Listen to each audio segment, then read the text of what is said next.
Hi guys, welcome back to Down on the Farm. Today we're looking at teams in the Miami Marlins farm system all the way from low A to AAA. Let's go. At the low A level, we've got the Jupiter Hammerheads who play on Florida's East Coast. The Hammerheads have this really fun cartoonish logo that I love at this level of minor league baseball. Their jerseys are nothing special. The best of the bunch is their gray jersey that has a fish hook as the J in Jupiter.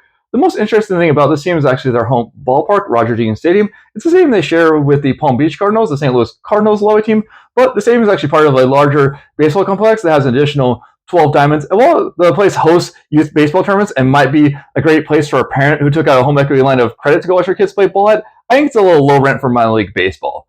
At the high level, we've got the Beloit Sky Carp out of Beloit, Wisconsin, the small city affiliated minor league baseball with a population of just over 36,000 people. Sky Carp is a slang term for geese who don't fly south for the winter, and this team is actually in danger of no longer existing. In 2019, minor league baseball announced that they were shrinking from 160 affiliated teams down to 120, and then the team in Beloit was on the chopping block. At that point, the team was called the Snappers, and the Snappers had two huge issues. One, they were near the bottom of minor league baseball in apparel sales, reportedly under $50,000 a year, and that's money that most teams use to not only maintain but also update their ballparks. And number two, they had an old, dilapidated stadium in the bad part of town. Into the situation stepped new owners, a local couple by the name of Quint and Richie Suter, and on top of commissioning a visual rebrand, the team just as importantly secured privatized funding for a new ballpark to be built downtown near the riverfront. The Marlins were so impressed by these proposals, they actually awarded the Suters an additional 10 years of minor league ball in Beloit. For the visual rebrand, they went full in on the goose motif. The primary logo has the goose wearing a scarf, carrying a wrench. They have another one where the goose is carrying a wrench in its mouth. There's another one with the goose underwater. My only nitpick with the rebrand is that while the team said they split the difference with the Marlins colors, I couldn't really tell. But despite my criticisms, the rebrand worked. In 2022, Ballpark Digest awarded them their logo of the year, and the new ballpark was a hit too. Before moving to ABC Supply Co. Stadium, they reportedly had as few as 7 season ticket holders in the old ballpark, and they've had over 300 since moving. I have to give the Steelers a lot of credit for choosing a brand and team identity that, while it may not be self-evidently awesome, it's one that requires you to look into it and see just how cool it is. But if you like your symbolism a little more obvious, I've got good news for you. At the double level, we've got the Pensacola Blue Wahoos.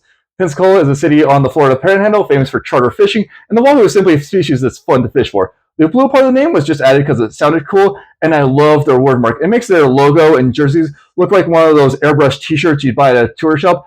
And I show some extra love for their home ballpark, Blue Wahoos Stadium. It's a seaside park where if a batter gets a hold of a ball and really knocks it far over left field, well, the ball can find itself in the ocean. I really appreciate that while there's a place for a deep, meaningful connection like the Sky Carp, sometimes it works to go with simple and obvious connections. And I have to show love to the Blue Wahoo owners, Quint and Richie Suter, the same couple that own the Beloit Sky Carp. Onto a team that isn't owned by the Suters, at least not yet.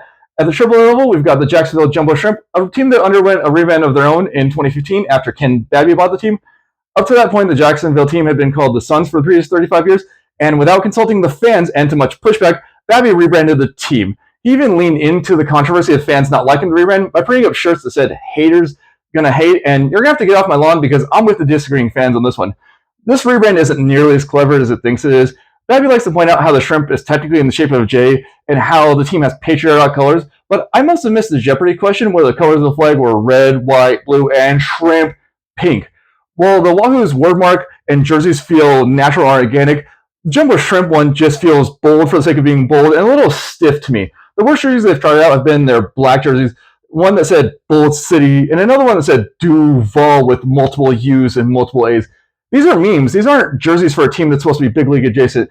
And I really don't understand how so many AAA teams get that balance wrong. I mean, look at hockey's AHL. These teams routinely nail that balance. Teams like the San Diego Gulls, the Hershey Bears, the Manitoba Moose manage to balance both that fun and big league feel. I think minor league teams should start out being cartoonish at the low level and progress their way up to being sleeker and more professional the higher you go.